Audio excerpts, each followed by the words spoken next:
With home affordability at an all-time low, house hacking may be the only way to even afford a house anymore. And that's especially true in high cost of living areas like my home market, Los Angeles. I'm Jon Schwartz, a house hacker and realtor in Los Angeles, California, and I've spent the last 5 years not just house hacking personally, but focusing my real estate business, House Hack Los Angeles, exclusively on house hackers in Los Angeles. And in this video, I'm showing you how to house hack in Los Angeles.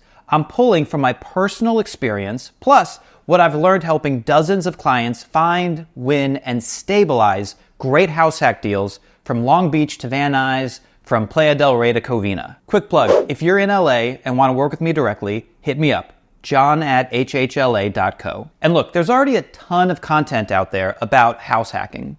In fact, at the end of this video, I'll link to my playlist about house hacking that, in my humble opinion, has everything you need to know. So for this video, I'm focusing on my 5 rules for house hacking in Los Angeles. LA is a market unlike any other, so we LA house hackers have to approach it differently.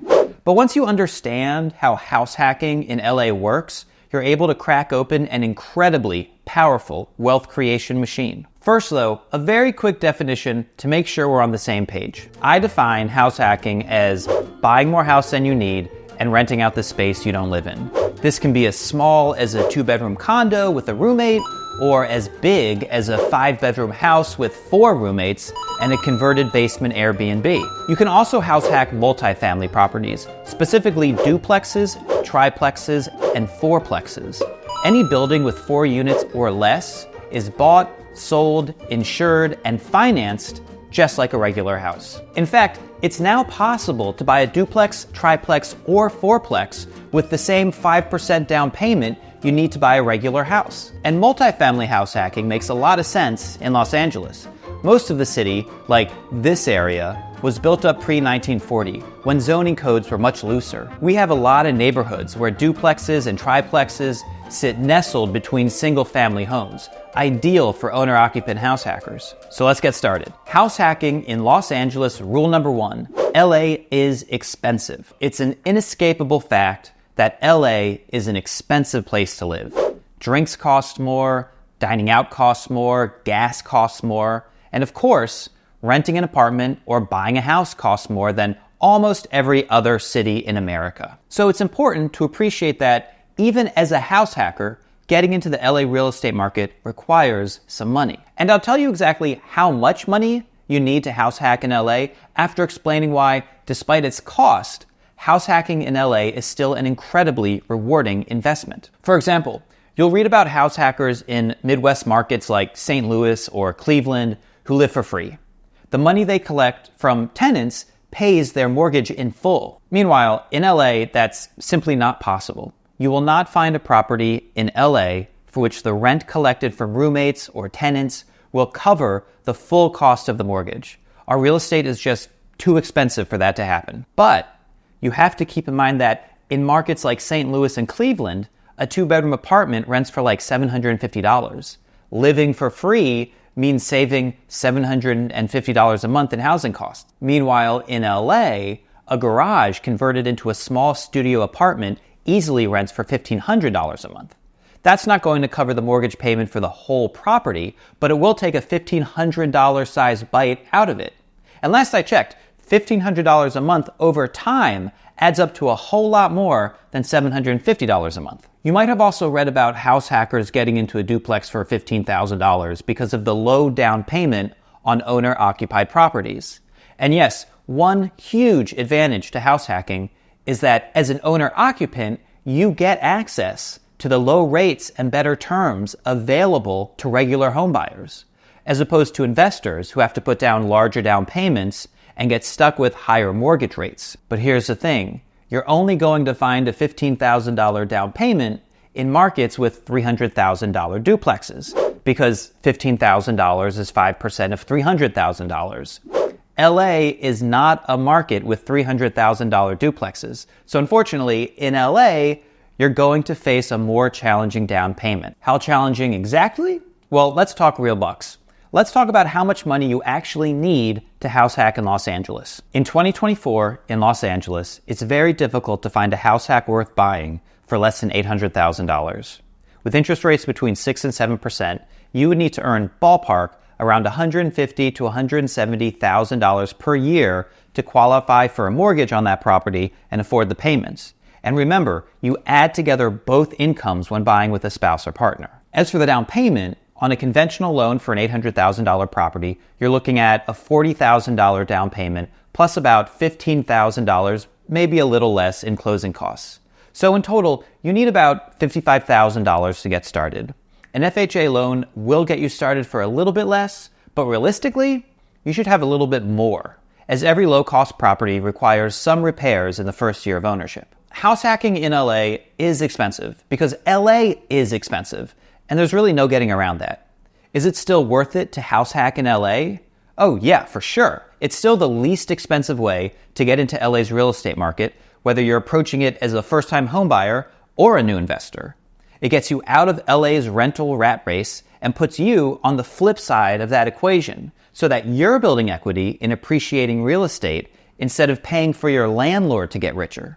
In LA, the cost of housing is high, but the reward of house hacking is higher. House hacking in Los Angeles rule number 2, underwrite for Los Angeles. Underwriting is the process of analyzing a property to come up with a solid projection of how it should perform financially. Now, if you're just buying a regular house, you don't do any underwriting per se. Your lender tells you what your payment will be, and that's that. If you're house hacking, there's more to consider than just the mortgage payment. Specifically, you want a good estimate for how much rent you'll collect from your roommates or tenants, and you want a good estimate for additional expenses you'll incur by having roommates or tenants. And when I say expenses, that includes irregular expenses like a month of vacancy here or there, or a water heater you might have to replace once during your ownership. I'm going to get into some specific LA numbers in a second, but first, in case you're already freaking out about this idea of underwriting, let me give you a free tool that makes it much, much easier. I made an underwriting spreadsheet for myself when I house hacked my duplex in 2019, and since then, I've refined my spreadsheet as I've worked with dozens of clients to underwrite literally hundreds of deals. And now my spreadsheet, which I call the House Hack Calculator, is yours for free at www.househack.la/calculator. It helps you tally up the net monthly cost of your house hack, accounting for the occasional vacancy and maintenance expenses you'll incur. It projects income and expenses into the future to tell you when your house hack will become cash flow positive and what kind of return you'll get when you sell. And my house hack calculator, while it can be applied to any market in America, is specifically suited to underwriting in Los Angeles. Let me show you why. When you open the house hack calculator, you'll start here on the Start Here tab.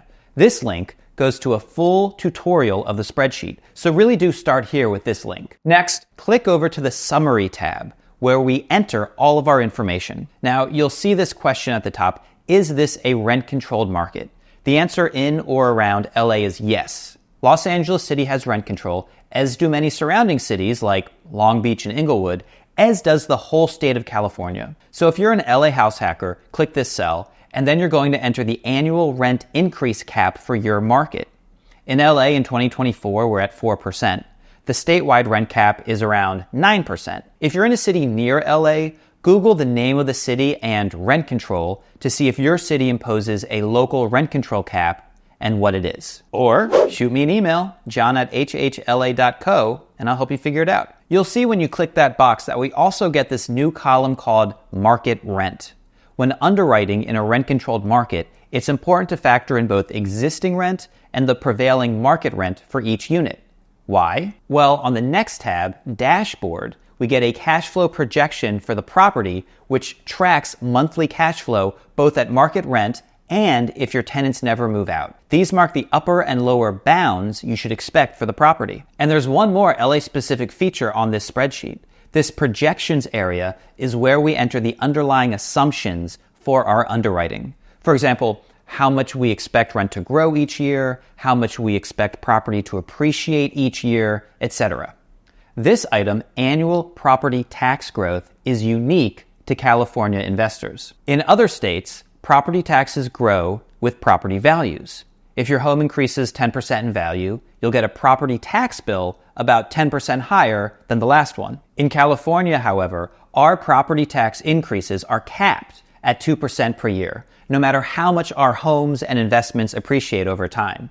California has very high taxes when it comes to your income, the gas you buy, even regular sales tax is high. But property owners get a hella sweet tax break in California. So as an LA house hacker, make sure this number is 2%. All right, house hacking in Los Angeles, rule number 3, buy for appreciation. So LA is an appreciation market, not a cash flow market. Now, investors in cash flow markets think that appreciation market is a euphemism that means a shitty market where you're not going to find any cash flow, so you may as well invest in St. Louis or Cleveland. But that's wrong. In cash flow markets like St. Louis or Cleveland, you won't accumulate much wealth through appreciation, so your best strategy is to target high cash flow. That's where you'll earn your dividends. In appreciation markets like LA, you won't make much in cash flow, so your best strategy is to target high appreciation. That's where you'll accumulate significant wealth. And despite what those Midwest pundits think, it is totally possible to target and then reap the benefits of a high level of appreciation. Let me explain how this works in LA. The Los Angeles Metropolitan Statistical Area, i.e. the Los Angeles market, has a population of 12 million people, 4.5 million households, and 4.7 million housing units, of which over half are single-family homes. It's a huge housing market. Just for perspective, the LA housing market is larger than 44 of our 50 states by population. So when we say LA is an appreciation market, we don't mean that all 4.7 million housing units are appreciating and you should just buy one and wait. What we mean is that the best strategy to pursue is to find the areas that have the highest appreciation prospects over the next decade and invest there. Let me show you how we do that. 2 triggers spur appreciation in Los Angeles. The first is development. For example, right now, LAX is getting a new transit hub in Inglewood. You can already see the elevated tram that will carry passengers from the airport to the hub, which will feature parking, car rentals, a rideshare area, and a connection to the new K line of LA's subway system, which will run up to Wilshire Boulevard and connect to the rest of the city. LA's pushing to get this done by 2028 because Inglewood's new SoFi Stadium, right here, will be the site of the opening ceremony of the 2028 Olympic Games, hosted by LA. Intuit Stadium, under construction right here, will also be a major Olympic venue. So we know from all this development, both private and public, that downtown Inglewood is going to change a lot in the next 5 years. 5 years ago, there was little reason to visit Inglewood. 5 years from now, it's going to be one of the sports and entertainment centers of Los Angeles. And you have examples like this all over the city, from the wharf being developed in San Pedro, to the high-rise apartment buildings going up in Westlake, to the growing commercial corridor in the NoHo Arts District. But it's not just development that creates appreciation. The other trigger is gentrification. Now, gentrification is a dirty word to many, and I'm trying to reclaim its neutral meaning. In any large urban market, you're going to have some neighborhoods becoming more desirable and some neighborhoods becoming less desirable. As an investor, house hacker, or straight-up home buyer, you want to target a neighborhood that's becoming more stable so that you can capture the property appreciation that will accrue as the neighborhood improves. And the real gold is in understanding where that flow of gentrification is heading. For example, on LA's east side, you have neighborhoods like Cypress Park and El Sereno that are next door to already gentrified neighborhoods like Atwater Village and Highland Park. On the west side, where the beach communities have become prohibitively expensive in the past 20 years, we're starting to see new opportunities just east of the 405 in Lawndale and Northeast Torrance. These indicators, development and gentrification, are what you need to focus on when house hacking in LA. Buy for appreciation. The cash flow from any LA investment isn't going to be great, so don't chase slightly higher cash flow. Buy in the neighborhood that's going to improve more in the next 10 years than its neighbors. Buy for appreciation. That said, here's house hacking in Los Angeles rule number 4. Buy a home, not just an investment. So I just spoke about the investor mindset to have when house hacking in LA. Understand the city's submarkets and buy for appreciation. But it's super important to balance your investment with the fact that you're also choosing a place to live. There's a couple of reasons for this. Firstly, The Los Angeles market, because it's so expensive, is a very slow game. You may hear about house hackers in less expensive markets moving into a new deal every year and, in no time flat, building up a whole portfolio of inexpensive houses and duplexes. This isn't really possible in LA without a huge bankroll, but I actually see that as a benefit. Here's why. Properties in inexpensive markets are like little speedboats. They're inexpensive, fast, and lots of fun to collect. But they don't travel very far, don't carry any cargo, and after a while, the maintenance on a fleet of little speedboats becomes overwhelming. Properties in LA, on the other hand, are fucking freighters. They're big and expensive and slow, but they travel great distances and carry a shit ton of cargo. Now, zipping around the lake in a speedboat is definitely a lot more fun than manning a cargo ship as it crosses the Pacific Ocean. Likewise, investing in LA can be relatively boring. You might house hack a property for several years before making your next move. But in those years, thanks to principal paydown, appreciation, and growing rental rates, you've accumulated a great deal of wealth and put yourself in the position to expand your LA holdings. And you've only had to manage one property instead of a growing portfolio with more and more tenants. So you want your house hack to be a place where you're comfortable living for several years. And secondly, you want to find a nice place to live in order to attract great tenants. Look, most, if not all, house hackers fear shitty tenants. But you know what leads to shitty tenants? A shitty price, a shitty neighborhood, or a shitty building. So find a nice building in a nice neighborhood and charge no more than market rent. If you can find a property that you'd like to buy and live in as a house hacker, you'll definitely be able to find a tenant very much like yourself who'd like to sign a lease and live in the same building as a renter. Last but absolutely not least, we come to house hacking in Los Angeles rule number 5. Always keep ADUs and SB9 in mind. Look, you don't have to incorporate an ADU or SB9 strategy into your LA house hack, but you're not taking full advantage of the Los Angeles housing market unless you at least prepare for an ADU or SB9 move in the future. Let me take a step back before showing you exactly what that looks like. ADU stands for Accessory Dwelling Unit, and it's an additional little house on a property, like a guest house behind a main house. Thanks to a raft of state laws and local ordinances, it is now possible to add an ADU to nearly any home in the LA area with a streamlined permitting process and no additional requirements, like additional parking. On a single-family home, you can build a new structure as the ADU, convert the garage into an ADU, or convert space under the house into an ADU so long as you have 8 feet of clearance, which you do on a lot of hillside homes. You can even convert part of the house into a smaller ADU called a junior ADU or JADU.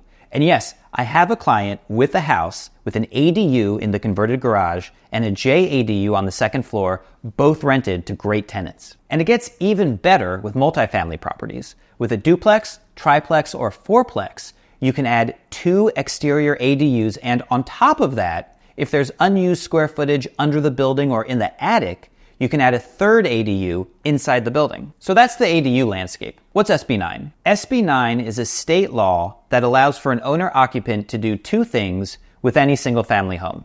Firstly, you can legally convert the home into a duplex.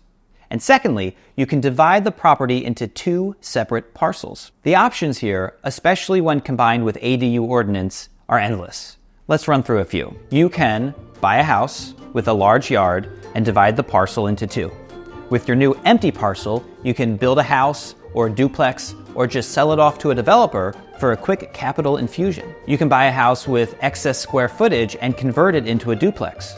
Now that you have a legal duplex, you can add 2 ADUs to the property. You can even go so far as buying a single-family home, converting it to a duplex, and also dividing the lot, then building a second duplex on the second lot. And yes, I have a client pursuing just that. Now, SB9 doesn't have the same streamlining built into it that ADU laws have, so pursuing an SB9 strategy isn't nearly as fast or inexpensive as adding an ADU.